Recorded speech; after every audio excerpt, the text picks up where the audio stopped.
Good morning, listeners and viewers of the Real Stuff podcast.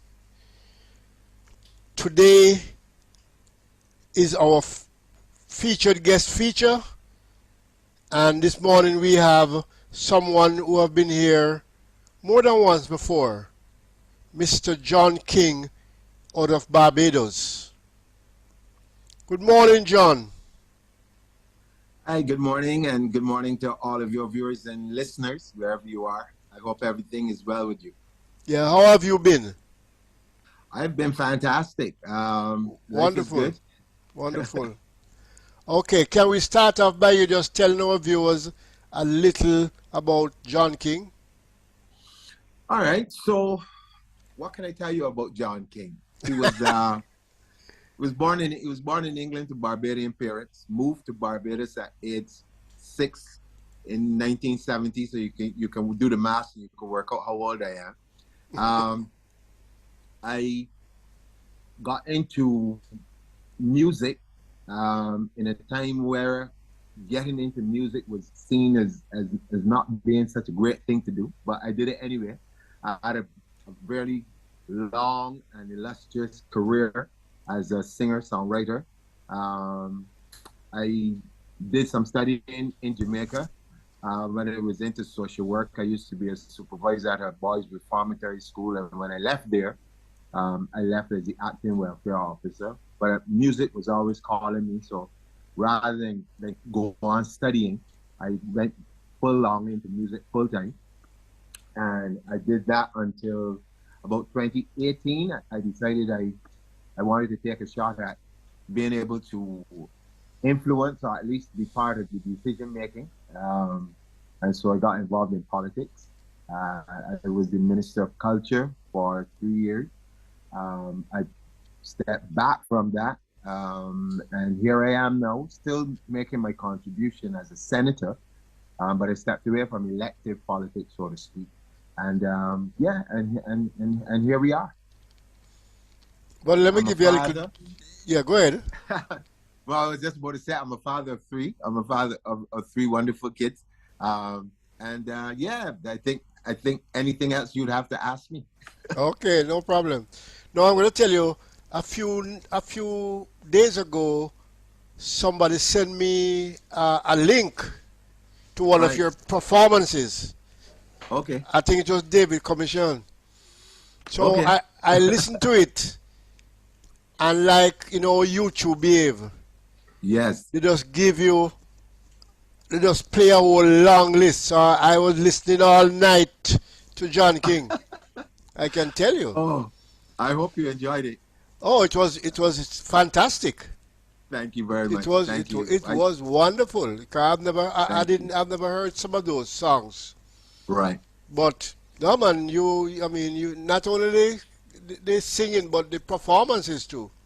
Because this was Why, all thank you. videos, yeah man. Excellent. Yeah. Wonderful. Thank you very much. Wonderful. I've always been, thank you. I've always been one of those people who believes that, because where we come from, our region, the Caribbean, it's not a global powerhouse, so to speak. But we have, in my mind, some of the more creative people you'll find anywhere on the planet. If you look at all of our histories and you look at the things that we've created out of nothing, from food, to music, to art, even to language. Oh I yes. think, yeah, I think we sell ourselves short a lot, and I think through my music, I've tried, and through my own life as an example, to prove to our people that anything is possible, and it is all of the obstacles that people wish to put in your way. Anything is possible once you have that dream and you have the heart and you can persevere and you can learn how to adapt and to shift. You can achieve anything. And I think the Caribbean itself is a living example of that. And I think we should always be proud of ourselves for the things that we've done, especially in a world like we live in today, right? Insularity is becoming the buzzword, so to speak. You have all Yes. these little groups within groups. And I think if you look at our region, you have people from almost every, I should say, continent living within the Caribbean, living peacefully, although that peace is being threatened in a sense by external forces. But you have this thing that is Caribbean, that is more about love, and people stress a lot on the negative things that are happening, but I tend to look at the more positive things and try to highlight those. And I think that for me is one of the wonderful things about living in the Caribbean, is that you can go to any territory and feel at home, because there are people there who just embrace you all the time, and that has been my personal experience all of my life. Well, my experience is very similar, and I remember when I used to travel a lot to the Eastern Caribbean, especially Barbados. I have, Mm-hmm. I have been traveling to Barbados very, very, very often in a particular time, in the Right. space. And I always travel BWA before they shut it down. Down, yeah. And and here Jamaica to some places.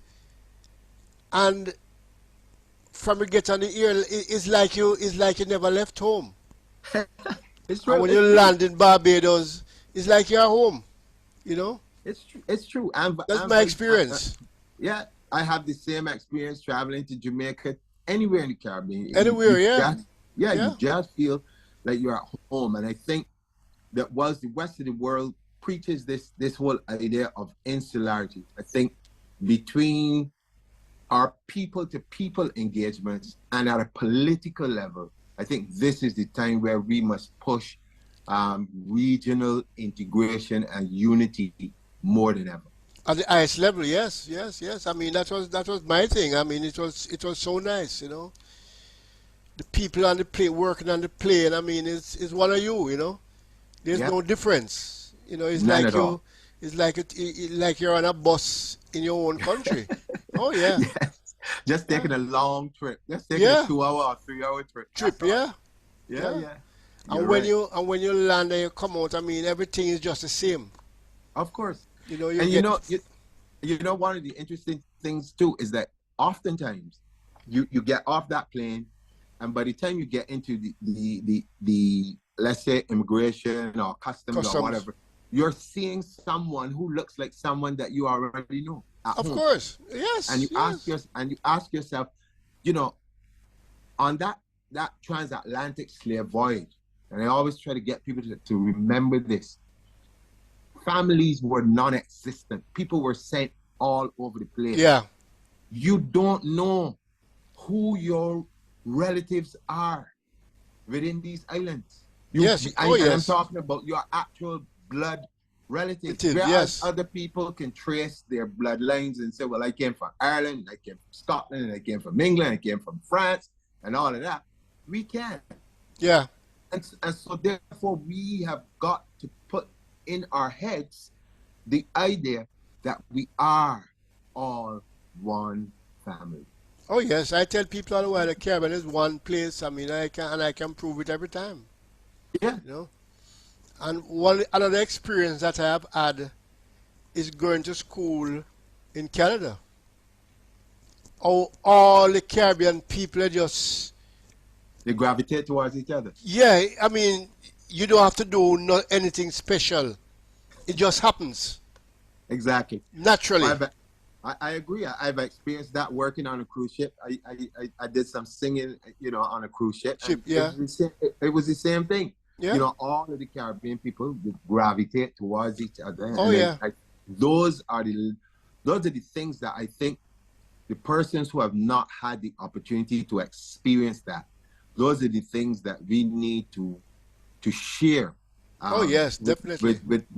with others, so that you get rid of a lot of the, in my mind, small-mindedness that still pervades some people's minds when it comes to this whole idea of Caribbean unity and integration.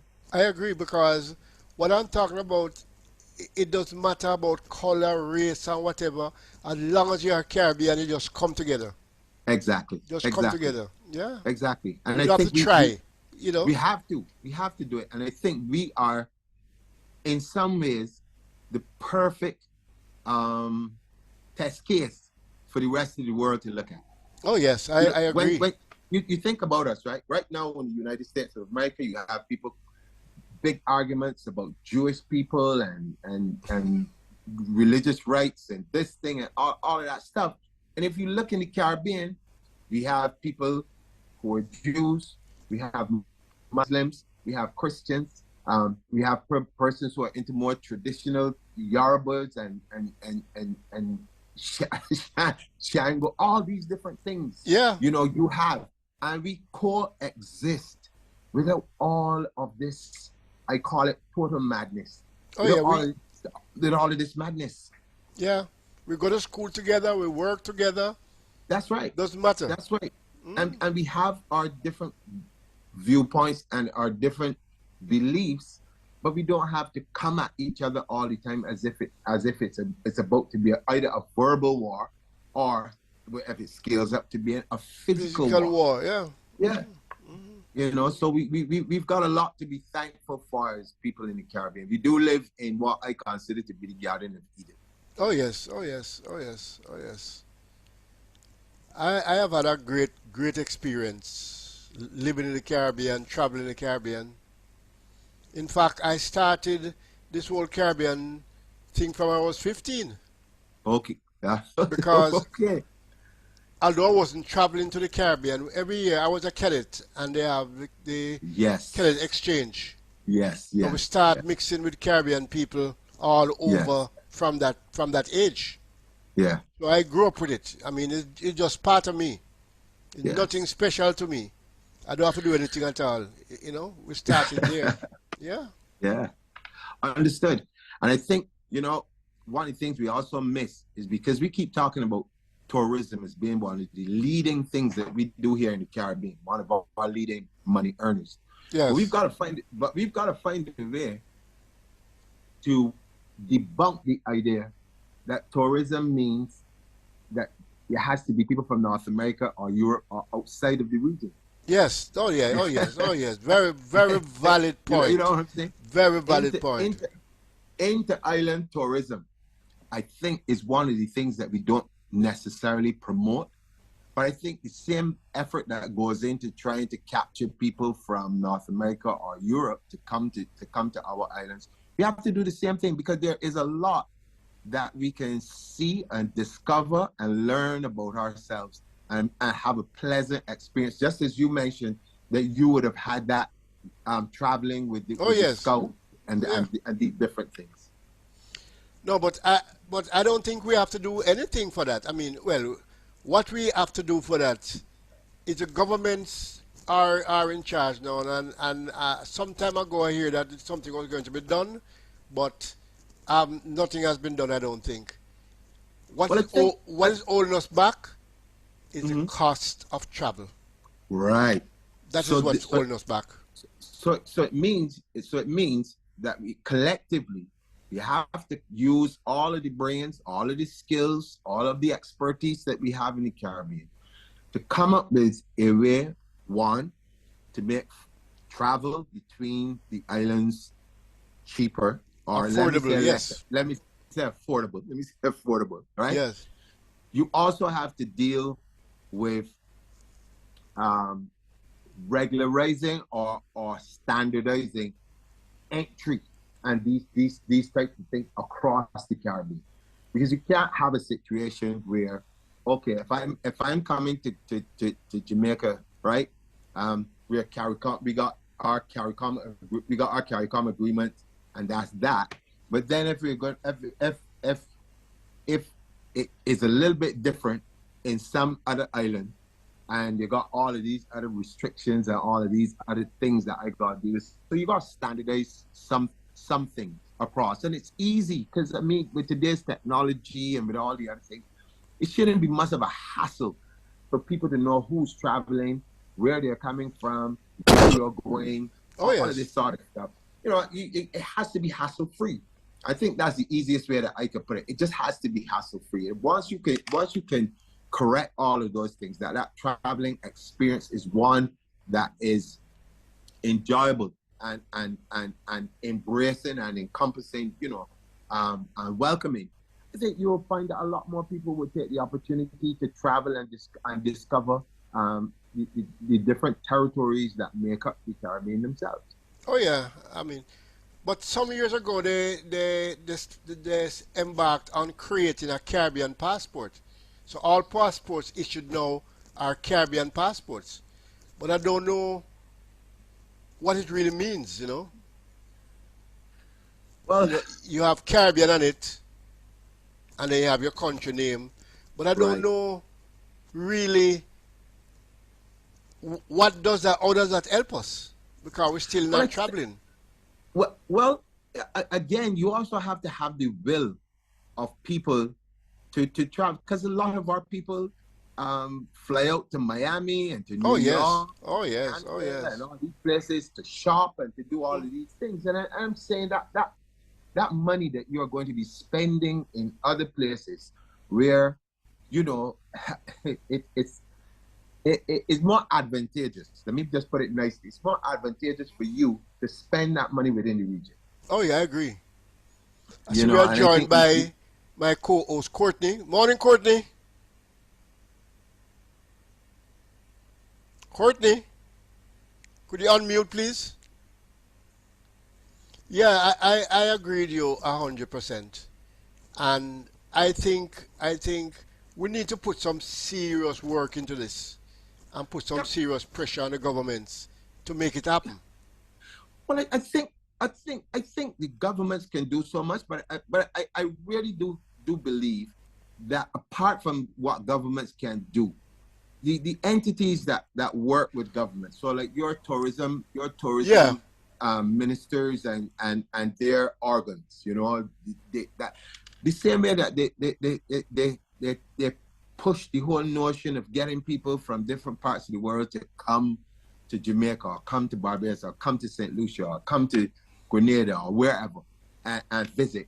I think the same effort must be put into in terms of the promotion and advertising into interregional travel. And I I and I think just so, think that yes. if we start there, that's one. And then one of the other things that we've got to do, just as you mentioned earlier, your experience as a young person traveling with the scouts or whatever, you got to use sport. You got to use Oh yes. these clubs such as thing to move people around. Move people around the Caribbean to get our young people understanding and knowing each other and fully embracing their Caribbeanness, so to speak. So if it's tournaments, if it's more of these under 15, under 13s, and what cricket, football, netball, whatever it is, hockey, basketball, whatever it is, we've got to find a way to keep our youngsters moving around and knowing who they are. And then our newspapers and our bloggers and our television stations and whoever must begin highlighting different people in different places. So I'll give you Oh a classic yes. Oh I'll give you a yes. classic I'll give you a classic example of my own experience. Many years ago, I guess it was around 1997, 1997. So I had a really good time I had really big songs in Trinidad's Carnival around that time. And I remember going to an interview with a guy. I was there to do a show. I was going to an interview in a radio station, and the DJ was playing my song, and Okay. he was just carrying on about this song, but blah blah blah blah blah blah blah. I was there for the interview, and he did not know who I was. Yes, yes, You, yes. you understand? But Yes. our people, they can go online, pull down all the information about whoever from North America. Uh, They can tell you everything about it, but they know absolutely nothing about themselves. Now the Yes, yes. information. Now we're in 2022. That was 1997, but we're in 2022 now. A lot of that information is available. Might not have been as available then, in my example, but it's available now. And people should be able to, especially our young artists and our young cricketers and our young sports persons and young aspiring politicians, whoever, we should know who these people are. You know, we need to highlight who are the people in our region who are going to be the movers and shakers, who are the business people, who are the whatever else, so that we know who we are. And I think until we get to that point where we begin, it starts with podcasts like this and others, but I think mainstream media also needs to play a role Oh in yes. highlighting these things. Oh yes, definitely. Definitely. So I know you guys wanted to talk to me a little bit about our first year of Barbados Yes. being a republic, and Yes. time for me is going to be a little short because I still have my own chores and my own family things I have to deal with today. Yes, no So if you problem. want to, so if you want us to get right into it, Yeah, man, go ahead, go ahead, go we can ahead. do that. Yeah, I Okay, think the so world would want to know, what has happened, and because that was a massive move. It was a very positive move, especially for the region. Very yeah, positive. and this is a move that has been um, mooted for many years, Oh yes, and you have to give credit where credit is due. There were a number of Pan-Africanists. There were a number of politicians from various political parties who pushed this whole idea of becoming a republic. public. Yes, Um, and I think kudos to our own Prime Minister, Mia Motley, for getting it done after all of those years and people, pushing from different sectors of the society. yeah, But it also sends a loud statement to the rest of the Caribbean and to the rest of the world. We have always been, and I use this word loosely, dependence of Great Britain, for those of us who were British colonies, yes, France, Holland, whoever else. And do you know that when you become a dependent, sometimes it cripples you in terms of your own self-confidence, your ability to self-determine where you want to go and who you want to be as a person. You can draw the example. You can look into any household where you have children. You'd always notice that those households where the children have that urge to go out and express who they are and do things, that they're, in terms of how we view success, those persons are usually very successful. yes, Those that you see bogged down, and not bogged down because they want to be there, but who are bogged down because they're not given the opportunity to do anything. You would always find that those people also have a lot of what I would call shortcomings in terms of their own confidence, in terms of their own abilities to express themselves, to interact with other people, and things of that nature. And if we as a region want to interact with the rest of the world, we have got to signal to them that we can stand on our own 2 feet, that we can make our own decisions, that we can school ourselves in our own universities, that we have the capacity to do the things that the rest of the world is doing. And I think I'm still trying to understand. I guess, and this has been one of the things that I've grappled with for probably all of my life. What is it about the notion of being a dependent that so excites some people that they find it? No, I'm serious. There are some sections of our societies right across the Caribbean who are more British or more French or yes. more Dutch than the people who were born there themselves. Oh yes, that is so true. And Hmm. and a lot of times, I'm telling you this, and a lot of times they find themselves in key positions and stall or block or try to disarm any conversation or any attempt to make that break or to even discuss it or to even look at it by putting fear into people's minds, you know. So if we break away from sensitive, what is going to happen is where the tourists going to come from, where we going to, who's going to be your partner to take sugar or take this or it's just from one thing to the next. Yet, if you ask these same people, when it was time for you to break out of your mother's and your father's home and go out on your own to create your own family and to start your own life under your own rules, under your own direction and your own thoughts and wisdom, what were all the things that stopped you from doing it?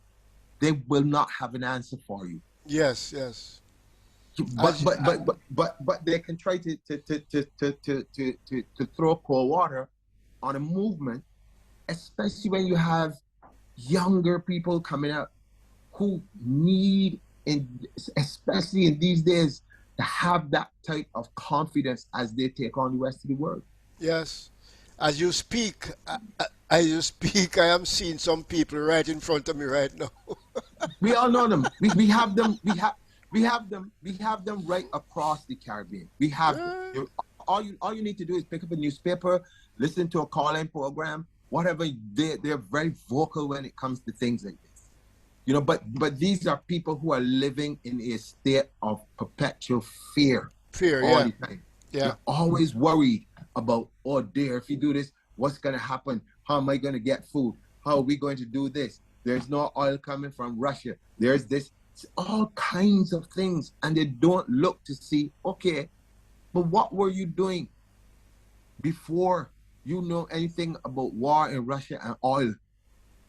You were living, there was a time when all of us lived without having what electricity as we know. I'm not saying that we're gonna go back to dark ages, but I'm just saying that you cannot put your existence in or rely on people outside of your region to determine your quality of life. I've never been one who believes in that, and I challenge anyone to tell me that a lot of these things are as life changing as they're made out to be. Yeah. If I can get you to believe that you cannot live without me, and you actually believe it, then I've got you like a puppet on a string. Oh yes. Oh yes. I can do anything with you because you believe that your existence resides with me. Yes. And I always ask people, how do you contribute to your own existence? How are you living? Yeah, it doesn't make any sense. But for some unknown, well, I shouldn't say it's an unknown reason. I know what the reason is. But for me, I find it really difficult across the region where we cannot see, one, strength in numbers, two, the brilliance of our people, and the capacity of our people to deal with all sorts of adversity. You know, we don't know our own strength or we don't know our own greatness. And I Yeah. think that for me is the biggest tragedy of being a Caribbean person.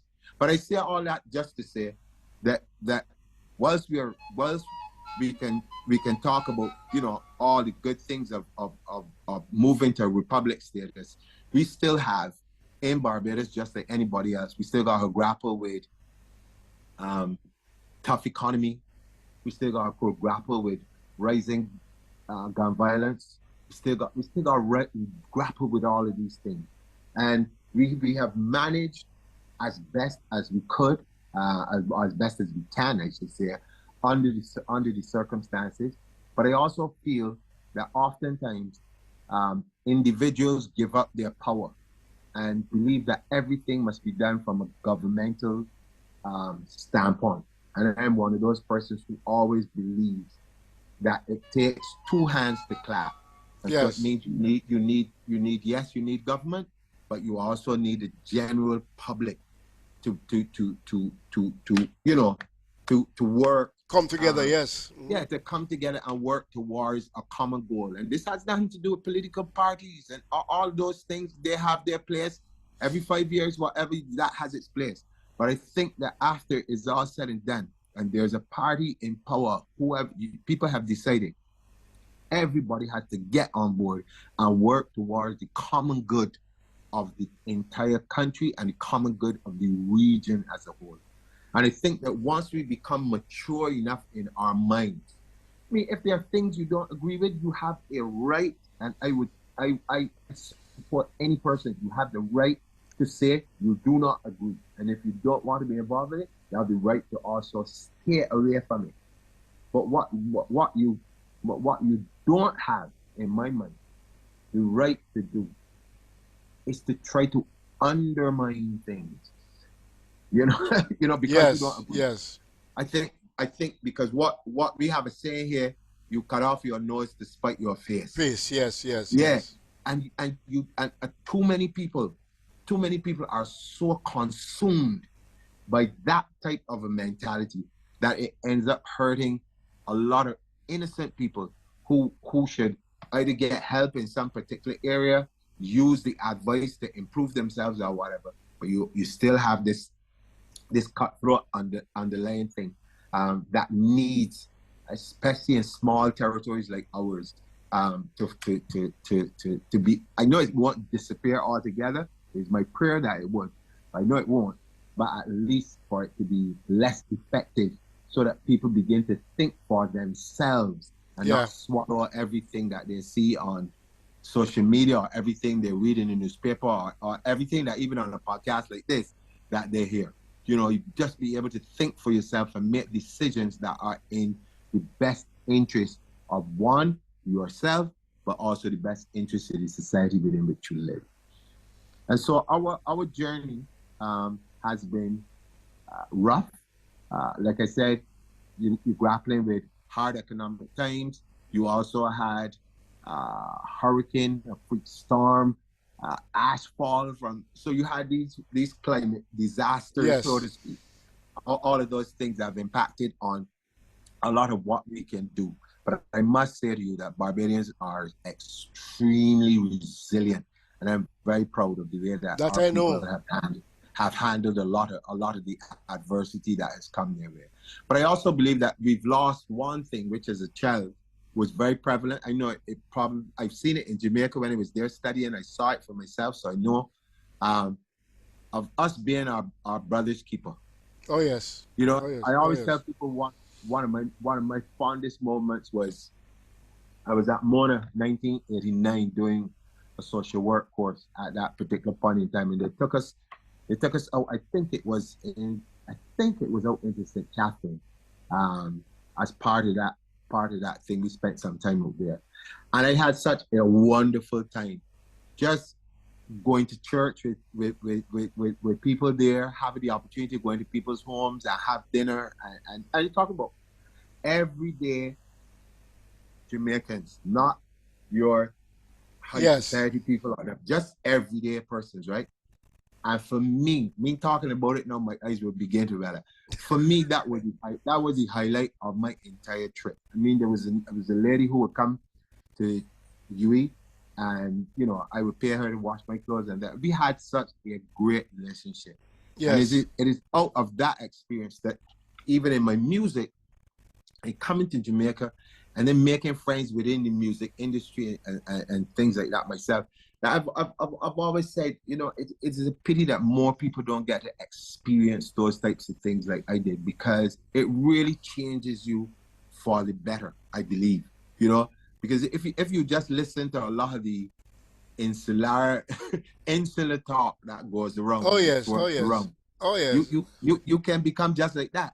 Yeah, But you have to get out there and experience it for yourself. So one of the things that I always remember is that people would always say to me, "But John, you're not like other Bajans, man. You're different."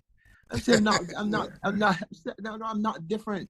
It's yeah, just that you have fall victim to a stereotype, the same way that yes, people would like to stereotype you to other people throughout the Caribbean region, you fall victim to a stereotype. You have to be careful with that, because the question I always ask is, when people come to tell me negative things about anybody else, you always have to ask yourself, so what is the real motive of you Yes. giving me this information? What do you want me to stay away from this person, or be wary of this person, and all this kind of, and you're taking a brush and painting everybody into one thing. It's there always is a ultimate reason why people like that do things, or would say these types of things. And once you put yourself in a position where you say, you know what, I have to experience this for myself, I think that changes a whole lot of things, and I'm very thankful for my experiences. Oh yeah. And I concur with all you're saying, because that is how it is. That is how it should be, and we need to get it going more and more, Yeah, I more and agree. more. Coming back to the whole idea of the republic, I am anxiously awaiting when Jamaica makes their move. I've promised my I've promised myself that as soon as that announcement is made, I am going to book my plane ticket, because Oh I have yes. to be there. Oh, wonderful, I wonderful, have, wonderful. oh yes, I have to be there, and I promise myself that if life is spared any of the other territories, as we have that domino effect that I'm Yeah, hoping yeah. will happen, Yes, I'm it going to will try happen. Yeah. I'm going to try and make my way around the islands to celebrate with them too. Oh yeah. Oh yeah. It's such a powerful thing. You It know. is. You have come of we have come of age. Yeah, it is. And Yeah. when you know, I always say to people, if there's one thing that the rest of the Caribbean, I think I can safely say this, looks to Jamaica for, is that there's a kind of leadership in terms of the confidence level, Yeah. which probably would have been missing from a lot of the smaller territories for a long time. Time. Yeah.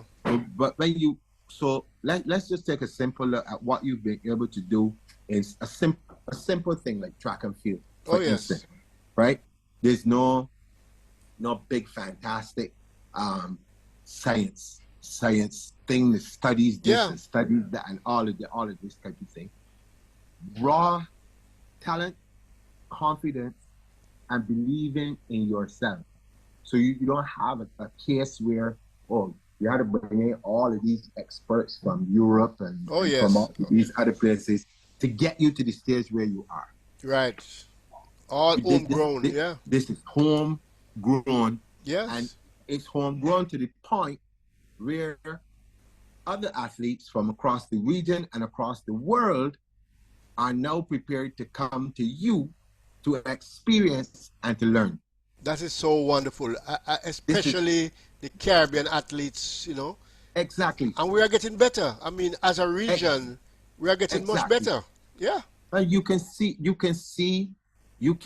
even from a Barbadian standpoint, you can see the difference in terms of our own Shadia Williams. Oh And you yes. see she's been there, and you can see the improvement already, which means that we have technical knowledge, we have um, expertise that we can spread across the region now, Oh and yes. to help all the others to get to another level. Yes. And we are So seeing we it we happening in the schools now. A lot of mhm. people are, exchange from one school, one country to the next, and getting all this knowledge take back home. Yeah. Mhm. So for me, amongst all of the other things that are going on in the world, there is there's this beautiful thing happening within the region which nobody's talking about. And that's just the point that you were making. This um this sharing Yes. I of love of it. of, of yeah, I love it. and I'd love to see. I really would love to see more of it in other areas. Yes. I listen to people complaining and arguing about West Indies cricket and about us not being able to get into World Cup, yeah. the World Cup and stuff like that. But there's something I've not had a chance to talk on any sporting thing, radio or anything. But I think there's a very important thing that we need to look at. When you talk about the heyday of our cricket team, you had two things going for you. One, there were not very many other sports for people to get involved in. Oh yes, oh yes. Everybody wanted to play cricket. Yeah, Right? that's a major point. Yes, Yeah. yes. You also had what I would call icons and role models. So everybody want to be Russell, everybody want to be Clive Lloyd, everybody want to be Viv Richard. You had some person of high caliber playing that you wanted to identify with and you wanted to emulate. You also had that rivalry within the region. It had high rivalry. Oh yes, oh yes. Just imagine. Let's look at the 70s and the 80s. I mean, I can't speak too much on the 60s, but I can speak on the 70s and the 80s. I mean, in that time, the standard of cricket across the Caribbean was so high. Oh, and yes. in Barbados in the 80s, it was so high, right? That you had touring teams that would come to play the West Indies and could not even beat Barbados's local team. Yeah. Yeah. because we had all of these things. There was no technology. there was none of the other things that people are saying have made all the difference. You had people playing on wickets that were not perfect. You had people making their own bats. You had every facet of the game rolling their own wickets.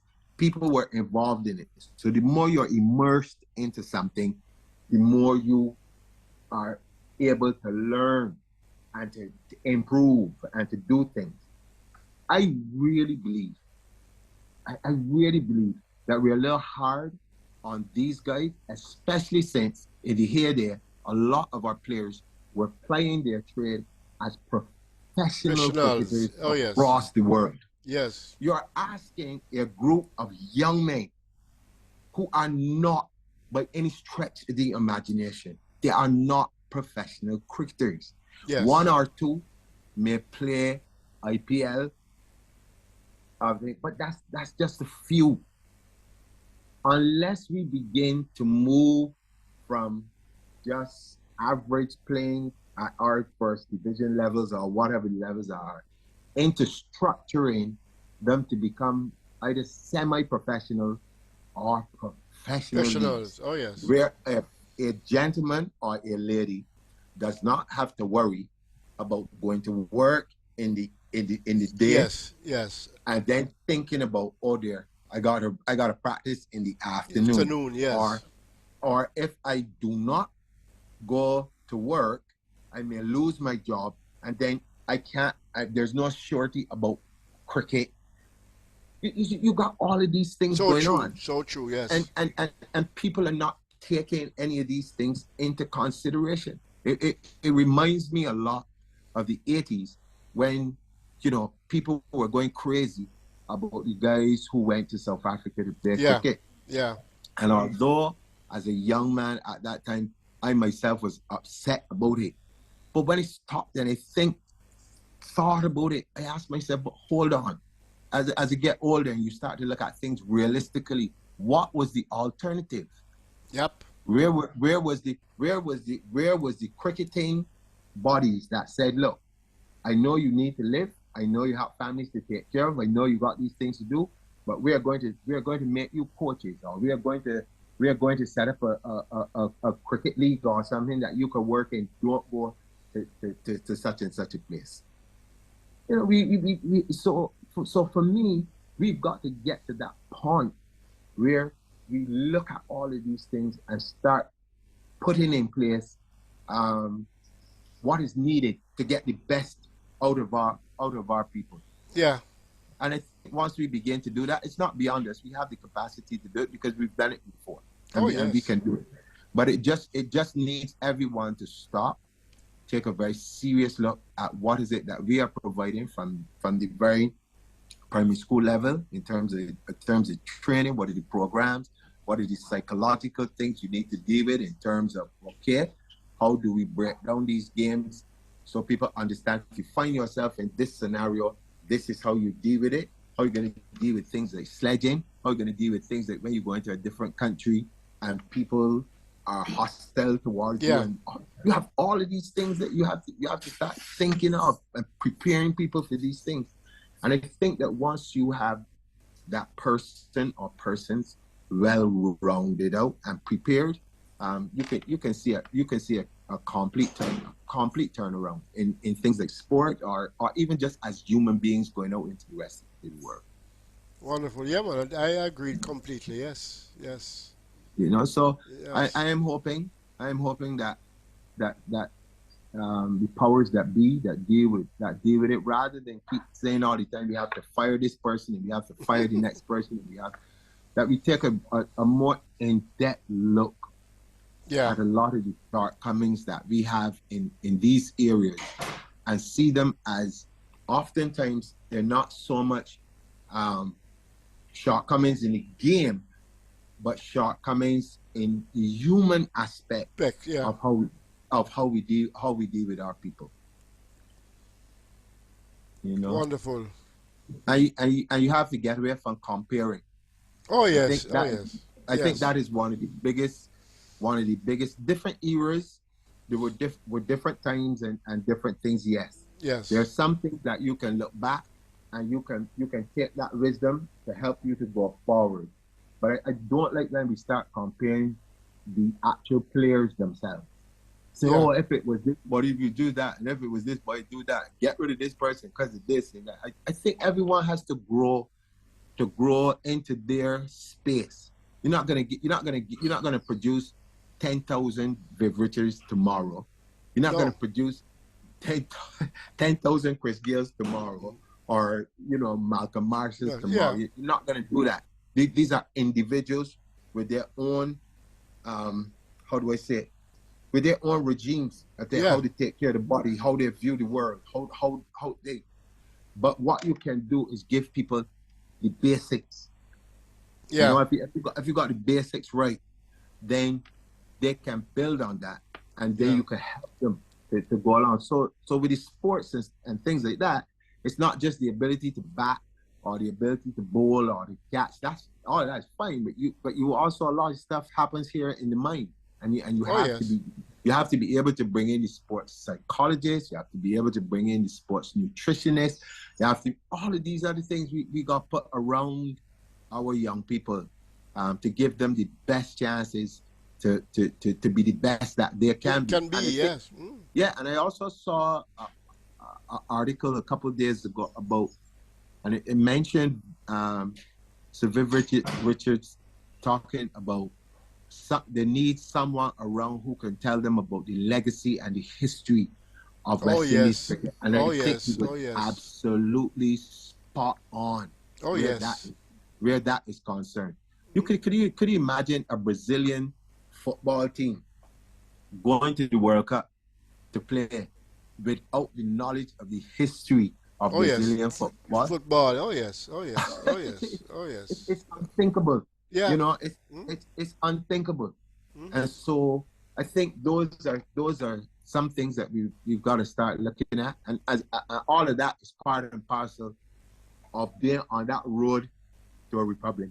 To being able Yes. to say again, being able to think for yourself, to develop programs for yourself, to be able to execute these programs yourself, and to know what it is you want to achieve, coming from your thinkers, and your movers and shakers.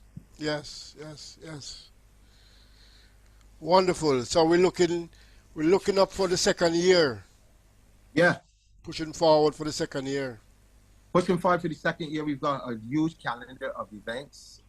Unfortunately, I don't have it with me that I can share all of it with you, but it's going to be, it's varied. So there are a lot of the events are like celebrations and stuff, but then there's also the educational aspects that Mm-hmm. are going to be involved. Um, people get the opportunity to learn about the past, who were the movers and shakers that got us to this point. Yeah. As I mentioned to you earlier, highlighting some of the challenges, the other things. And so it really is going to be a good celebration, so to speak, as it should be for the very first year. And Yeah. you can feel in the air already that anticipation. You know, people are that pride Yeah. of being able to be a part of it. And you know that our Independence Day and our Republic all fell on the same, Yeah. all done on the same day. So you have the independence celebrations, which are dear and near to Barbadians' hearts. That goes on. You have the transition to the Republic, and then you have two iconic persons of Barbadian lineage and Barbadian descent, so to speak. Also celebrate their birthdays on that period, and I think it's one of Okay. those things where, yeah. So, for instance, if you've heard about the American Shirley Chisholm, Yes. right? So, she is of Barbadian descent, Okay. and her birthday is the same, 30th of November. I think it is 1924. I think that was her birthday. So you've got a person like that who made a great contribution in American politics. Yes. Yes. Who is of Barbadian descent. So you have that also for our young women across the Caribbean, not only in Barbados, to be inspired by that it can be done, you know. And then you have here in Barbados Charles Duncan O'Neill, who would have been the uncle of Errol Barrow, and Okay. one of the stalwarts of also creating political parties Yeah. and stuff like that. He also celebrates his birthday on that time. So you really have a lot to unpack on that day. And then you have the traditional things, the food and Oh, you know, yes. the camaraderie and all of that, which Oh, people yes. look forward to, putting on your national colors. And it really, for all the people in the diaspora of Barbadian descent, it really is one of those things where I really want all Barbadians, wherever you are, those in Jamaica, those Oh, throughout the yes. rest of the Caribbean and things, to really celebrate this monumental occasion, I should Yeah. Oh, say. yes. If you could send me that information, Yep, I'll we see send it. how we Yeah, can be a part of it like we were of last course. year. Yeah. Last year, I'll send it to you in a Yes. few minutes. Yes. No As you problem. know, I've got to push on now quite quickly to go to do Yeah. some other stuff that I But need to before do. you go, tell us a little bit about the work you're doing now as a senator. Okay, so as a senator, I'm still working with the Division of Culture as a special advisor on heritage development and things like that. But as a senator here, you know, I'm still making sure that government's agenda is basically passing through the legislature, trying to explain to people as best as I can the importance of a lot of the work that we're doing in terms of dealing with all. You lead us to Fula. You belong far away away. Ajuguala lebo buseru. Lida mua, lida sungfula. Lida mua, lida sungfula. Well, unfortunately, this is it. Till next time. Bless.